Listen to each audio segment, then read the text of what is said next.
આપણી સમાજના યુવાનો તમે જુઓ, મજૂર હશે, આખી જિંદગી રેલવો બનાવશે પણ કારીગર નહીં. હવે રેલવો 3 રૂપિયા અને કારીગરના 1200 રૂપિયા. ના સેન્ટિંગના પતરા ઉપાડી તૂટી જશે પણ સેન્ટિંગ બનાવવા વાળો કારીગર નહીં. ફર્નિચરના લાકડા ઉપાડી તૂટી જશે પણ કારીગર નહીં. એટલે આપણા યુવાનોને મજૂર વર્ગથી કારીગર વર્ગ તરફ વાળો. પછી અંધશ્રદ્ધાની વાત છે તો હજુ આપણે ભુવાની બહુમતી એવું નહીં લાગતું.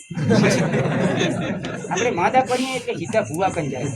આપણે અંધશ્રદ્ધા મુક્ત બનવું પડશે. ડોક્ટરો આટલા બધા છે, આટલો બધો ખર્ચો કરે છે, એમને ગોળી કરાવવી પડે.